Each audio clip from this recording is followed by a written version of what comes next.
Okay dear student, तो हम पढ़ रहे हैं मॉडर्न ड्रामा। और मॉडर्न ड्रामा के जैसे, अगर मैं आपको ये दूसरी स्लाइड दिखाऊं तो हमने इसको डिवाइड किया था तीन हिस्सों में, कि हम इसको तीन हिस्सों में करेंगे। एक जो अर्ली मॉडर्न ड्रामाटिस्ट है और ड्रामा है, जिसमें खास तौर पे बर्नर्ड शॉ और ऑस्कर वाइल्ड को हमने देखने का फैसला किया था, बल्कि हमने देख लिया है, इनका एक सर्वे कर लिया है। उसके बाद दूसरा हमारा पार्ट था आयरिश ड्रामेटिक रिवाइवल का, जो एबी थिएटर है उसको हमने फोकस किया, जो लंदन के मुकाबले में डबलिन में अपनी प्लेस बनाता है, और उसमें डब्ल्यू बी यीट्स, सिंज और शॉन ओकेसी और लेडी क्रिगरी, ये उनके ड्रामाटिस्ट हैं।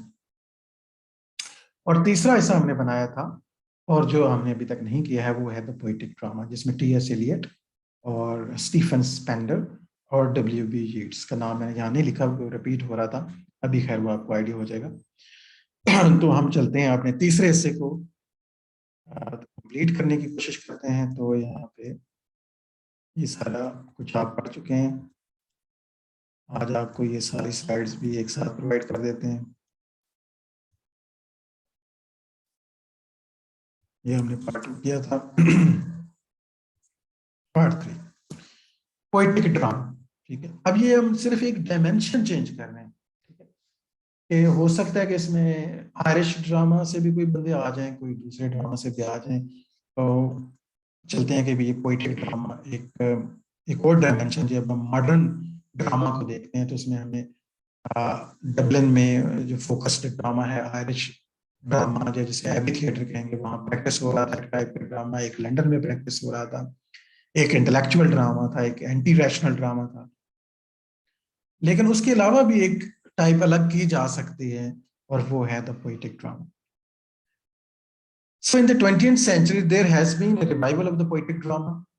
और 20th सेंचुरी में आप देखिए ये लोग पोएटिक ड्रामा क्यों लेके आ रहे हैं, क्योंकि इससे पहले ड्रामा जो है वो प्रोज फॉर्म में ढल चुका है।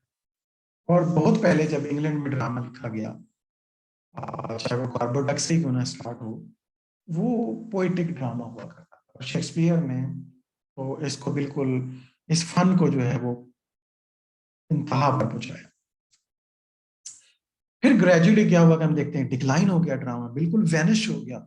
और फिर इब्सन ने जब दोबारा से ड्रामे को एक अरूज दिया है, लेकिन वो एक प्रोज ड्रामा है जिसको, क्योंकि आइडियाज डायरेक्टली आपको पता डिस्कस होने दें, ड्रामा ऑफ आइडियाज और प्रॉब्लम प्लेस भी लेके आया था। इस वजह से ड्रामा जो है वो उसने प्रोज फॉर्म में लिखना बेहतर समझा, जो आम आदमी से कम्युनिकेट कर सके।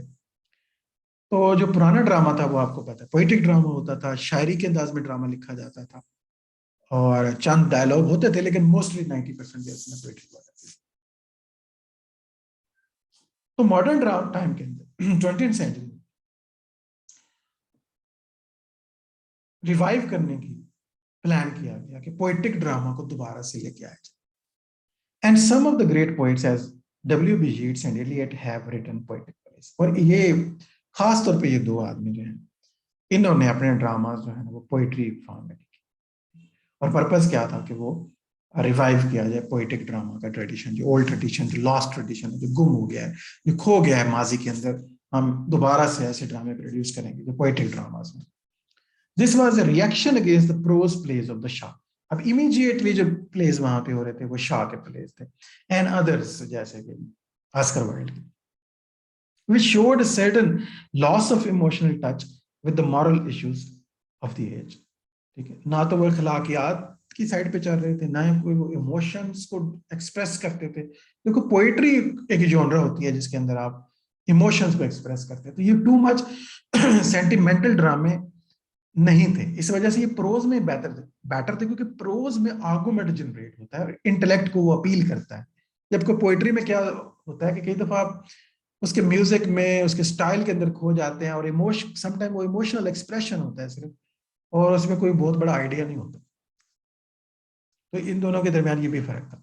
सो Yeats did not like the harsh criticism of the liberal ideas of the 19th century at the hand of revolutionary dramatist like Shaw. देखो उन्होंने शाह का जो ये स्टाइल था, जो क्रिटिसिज्म था, जो मोरालिटी पे क्रिटिसिज्म था, और फिर ड्रामाज ऑफ आइडियाज उसने बना दिया, ड्रामाज ऑफ इंटेलेक्चुअल डिस्कशन, जहाँ पे प्रोज फॉर्म के अंदर फिलोसफिकल डिस्कशन हो रही हैं, और साइंटिफिक एक नजरिए से बात हो रही है। तो ये felt that in the past people had a higher tradition of civilisation. तो इन लोगों ने समझा, जो पोएटिक ड्रामा का रिवाइवल चाह रहे थे डब्ल्यू बी स्पेशली, कि पास्ट के जो लोग थे वो उनमें बेटर ट्रेडिशन ऑफ सिविलाइजेशन थे। इनके ख्याल में अब सिविलाइजेशन खराब हो रही थी क्योंकि मॉरल स्टैंडर्ड नहीं रहे थे और माशरे में करप्शन बढ़ रही थी और लोग जो है ना वो ड्राई इंटेलेक्चुअलिज्म की तरफ जा रहे थे। वो जो स्पिरिचुअल है ना वहाँ ड्राइनेस आ रही थी, जैसे वेस्ट लैंड उसको रिप्रेजेंट भी कर रहे हैं। वेस्टर्न मॉडर्न कंडीशन अगर आपने देखनी होगी, वेस्टर्न मॉडर्न कंडीशन क्या है, तो वेस्ट लैंड आप देख सकते हैं। ये मॉडर्न वो कंडीशन आपको बताएगा यहाँ या आथर का कि ये पिक्चर है, अगर आप इसे पेंटिंग लें तो ये उसकी नजर में यूरोप की ये हालत है, स्पिरिचुअली तौर पे बैरन हो गया है यूरोप। खासतौर पे वेस्टर्न यूरोप की बात हो रही है, western civilisation. So he felt that in the past लोगों में उनका ख्याल था कि बेहतर ट्रेडिशन ऑफ सिविलाइजेशन था और उसी माजी की तरफ हमें देखना चाहिए अगर हम चाहते हैं कि बेहतरी लाई जाए। So on the other hand the dramas of the entertainment are the artificial comedy. उसके अलावा जो कोई अल्टरनेट मौजूद था शाह के अलावा, तो वो थे ऑस्कर वाइल्ड और उनके ड्रामास, ड्रामास ऑफ एंटरटेनमेंट कहलाते थे, आर्टिफिशियल कॉमेडी थी, was becoming dry and uninteresting. इनका नजरिया ये था कि वो भी अनइंटरेस्टिंग है। असल में ये देखना होता है कि आप किस लेंस से देख रहे हैं। इस वक्त हम किस लेंस से देख रहे हैं, डब्ल्यू बी येट्स और टी एस एलियट के लेंस से, और वो कैसे देख रहे थे। उनकी नजर में ये एंटरटेनमेंट भी एक शैलो किस्म के एंटरटेनमेंट, ये भी कोई डीप स्पिरिचुअल हैप्पीनेस नहीं प्रोवाइड करती। जबकि उनकी तरफ से देखेंगे ना तो इनकी बातें खोखली लगना शुरू हो जाएंगी। ये पर्सपेक्टिव होता है, याद रखना, जो हर राइटर का मैं आपके सामने रखता हूँ, तो आपको लगता होगा कि हाँ ये उस साइड से फिर आप देखने के काबिल हो जाते हैं। तो आपने जो काबिलियत लेनी है ना as a student, as a critic, तो आपके अंदर ये काबिलियत होनी चाहिए कि आप हर डायमेंशन से चीज को देख सकें। हर डायमेंशन के से देखने का मतलब होता है क्रिटिकल व्यू। अगर आप में क्रिटिकल अंडरस्टैंडिंग और क्रिटिकल रीडिंग आप कर सकते हैं तो फिर आप मेनी डायमेंशन एक्सप्लोर कर सकते हैं चीजें। सो दस the tradition of the realistic drama needed an injection of the fresh blood. तो उनको लगता था कि एक फ्रेश ब्लड का एक इंजेक्शन देना होगा। जो ड्रामा जो है ना वो ट्रेडिशनल ड्रामा जो है ना वो खत्म हो चुका है और इस वक्त जो ड्रामा है वो इस काबिल नहीं है, वो एक इनके स्टैंडर्ड और मेरिट पे पूरा नहीं। रिलीजियस बिलीफ्स वाला ये ड्रामा लेके आए। It was under these circumstances that some modern writers who had made reputation as poets made the attempt in the 1930s and 40s to revive the tradition of the poetic drama, which had been dead since the Restoration. एक और वजह ये भी थी कि ये दोनों poet थे, प्राइमरीली द पोएट थे, और इनके लिए पोएट्री में ड्रामा करना तो एक आसान सी बात थी क्योंकि प्राइमरी उनकी स्किल ही एज ए पोएट मनवा चुके थे, और वो फिर ड्रामा का रिवाइवल भी चाहते थे। और फिर ये वजह हुई कि उनका रिलीजियस होना भी, ठीक है, उनका फिर जो साइंटिफिक जो डेवलपमेंट है उस पर डिस्ट्रस्ट भी, उनको लगता था कि मॉडर्न साइंस ने असल में इंसान को स्पिरिचुअली बैरन कर दिया। लिहाजा उन्होंने स्पिरिचुअल रिवाइवल भी इसके साथ अटैच है, क्योंकि एक साइड पे इंटेलेक्ट है तो एक साइड पे स्पिरिट है। This revival of the poetic drama took various forms and it is significant that the new attempts at poetic drama had a much closer connection with the deeper religious beliefs or social attitude of their authors than that most of the prose drama of that time. अब pros drama जो कि एक intellectual drama perform हो रहा था, तो उन्होंने poetic drama ना सिर्फ ड्रामे को पोएट्री में फॉर्म किया, यानी उसको ना कि उसकी पैकेजिंग को चेंज किया बल्कि उसके कंटेंट को भी चेंज कर दिया। यानी वहां पे इन्होंने अपना ट्रीटमेंट वो भी देखा कि रिलीजन में हमने जाना है, ठीक है। खासतौर पर टी एस एलियट रिलीजन की तरफ जाना चाहते थे, और जो है दूसरे जो आते हैं वो सेल्टिक जो है कल्चर या उनके अपना जो एक एक थ्रोन जो कल्चर था उसको रिवाइव करना चाह रहे थे, जो ट्रेडिशन था उनका, जो लास्ट ट्रेडिशन था। तो लीडिंग जो है ना वो टी एस एलियट है। T S Eliot commenced his career as a practical dramatist by writing a pageant play called The Rock, इनका जो स्टार्ट करते हैं The Rock से, to encourage the collection to funds for the building of the new London churches। अब ये भी देखें किसके लिए, यहाँ के रिलीजन के लोगों के साथ इनका कितना उठना बैठना होगा, कितना कॉपरेशन होगा कि चर्च की बिल्डिंग के लिए इन्होंने फंड रेज के लिए वो एक ड्रामा भी। Second play murder in the cathedral, इनके नाम से पता चल रहा है कैथेड्रल एक बड़े चर्च को कहते हैं जहाँ पे मोनास्ट्री भी होती है, लाइब्रेरी भी होती है, यहाँ पे लर्निंग और रिसर्च और इबादत का काम दोनों साथ साथ दोनों उसी कैथेड्रल होती है. So the second play, Murder in the Cathedral, however, is a proper play. It was written to be performed in the Canterbury Cathedral. ये वही कैथेड्रल है कैंटरबरी के अंदर जहाँ पे सेंट थॉमस बैकेट हैं, और ये वही हैं जिनके लिए जाते हैं. चौसर ने जो अपना लिखा है prologue to the Canterbury Tales, तो वहाँ पे जो लोग हैं वो इसी जगह की विजिट के लिए इकट्ठे हुए हुए हैं टैबरडेन के अंदर. तो कैंटरबरी टेल्स आपको याद होने की यकीन है. So it was written to perform in the Canterbury Cathedral के अंदर ये perform at the yearly Canterbury Festival commemorating the death of Saint Thomas a Becket. वो अभी तक उसको commemorate करते हैं, मनाते थे सालाना जो है ना उसकी याद मनाते थे उसकी डेथ, जैसे उर्स मनाया जाता है. So Canterbury's famous martyr who had been murdered in the Way Cathedral where Eliot's play was first performed.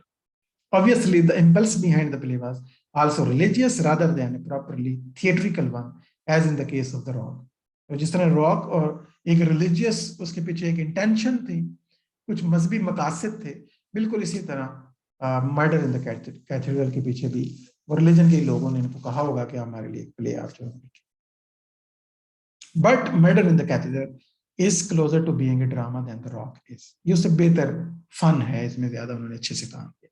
Here T.S. Eliot has made a very effective use of chorus, which is made up of the women of Canterbury who are presented very realistically. Murder in the Cathedral, थोड़ी सी detail हो जाए. Saint Thomas, though a dignified, impressive character, is more of a symbol than a person. यहाँ Saint Thomas को जिस तरह से mention किया गया वो एक सिंबॉलिक उनकी वैल्यू है. Other characters in the play are also personifications of the various simple abstract attitudes. Mostly जो personification है आपको याद आ रहा होगा, बहुत शुरू में जब हमने ड्रामा की बात की थी तो मिडिल एजेस में मिरेकल और मोरालिटी प्लेज हुआ करते, इनमें हम कहते थे कि पर्सोनिफिकेशन और सिंबल होते हैं, कोई रियल करेक्टर नहीं होते, क्योंकि जब आप रिलीजियस मैसेजेस की बात करेंगे तो करेक्टर तो इंडिपेंडेंट नहीं रहेंगे ना, और वो इंडिपेंडेंटली कोई मैसेज भी नहीं दे सकते. फिर So most important action in the play is Saint Thomas triumphing over various temptations which takes place in his mind. वही मिरेकल और मोरालिटी प्लेस की तरह उनके ज़हन के अंदर टेम्पटेशन है और उसको कॉन्कर करते हैं. Thus, murder in the cathedral is strictly interior, and the outward value of the play is rather than of a spectacle and commemorative ritual. Commemoration के लिए उसे लिखा गया था, उसे रिचुअल को परफॉर्म करने के लिए, और इंटीरियर जो है वो सारा इसका एक्शन है एक्सटर्नल होने की बजाय, और एक रिलीजियस मोटिवेशन के साथ लिखा गया. पर्पस ये एक रिलीजन के रिचुअल्स को जो है एक फेस्टिवल को सेलिब्रेट करना.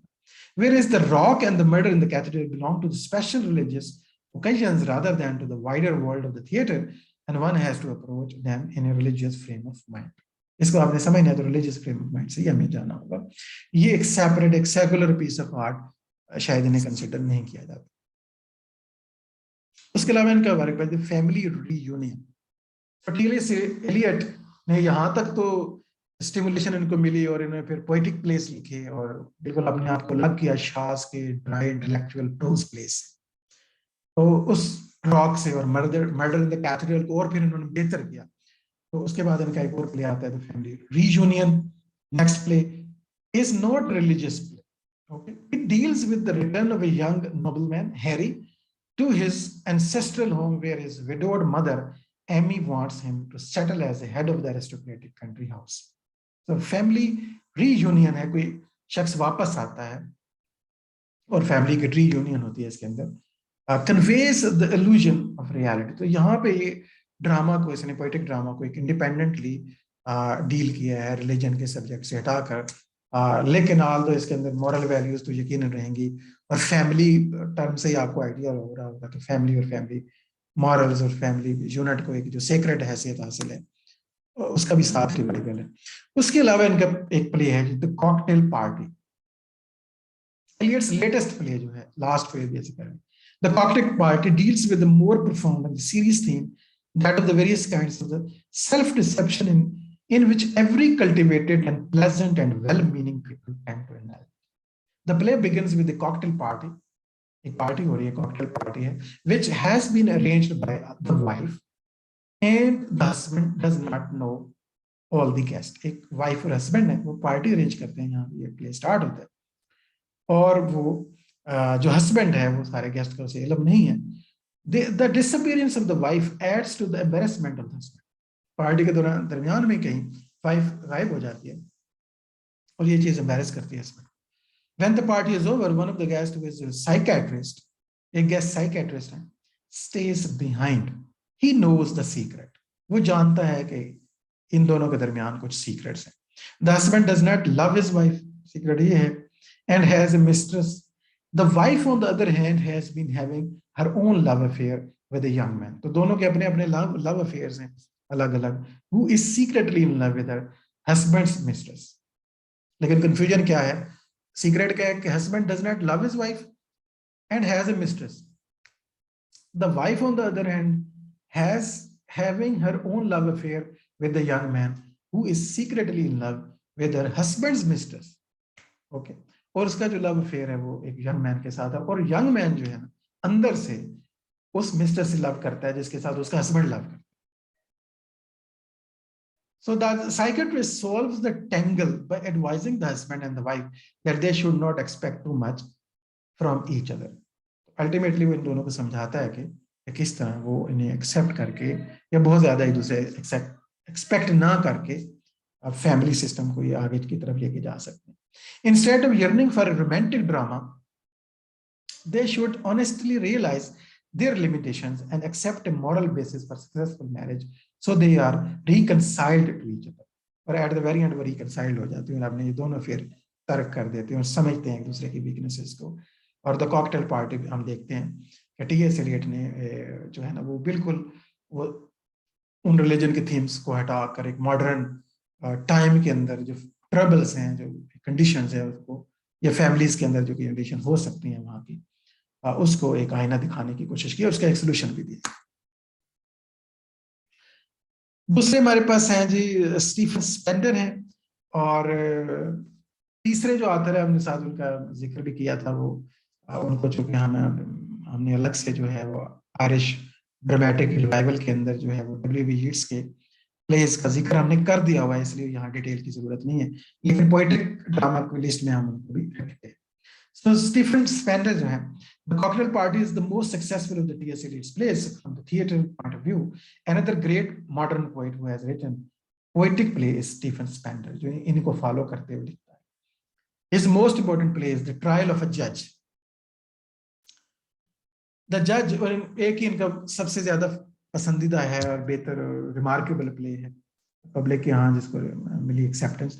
द जज the hero of the play, अब द ट्रायल ऑफ जज है और इसके जज इसका सेंट्रल कैरेक्टर है, tries to administer justice impartially, ठीक है, between the fascist and the communist. ठीक है, यहाँ पे उन्होंने स्टीफन स्पेंडर ने उस टाइम की जो फाशिस्ट नजरियात थे एक साइड पे कम्युनिस्ट नजरियात थे, वो पॉलिटिकल थॉट्स जो डेवलप हो रही थी, ठीक है, फाशिस्ट नजरियात यूं समझे एवोल्यूशनरी ह्यूमनिज्म वाले थॉट्स होते हैं, और कम्युनिस्ट सोशल मार्क्सिस्ट जो सोशलिस्ट नजरियात जो होते हैं, सोशलिस्टिज्म या सोशलिस्ट ह्यूमनिज्म जो है उसके नजरियात, हम दोनों के दरमियान जो वो टकराव है.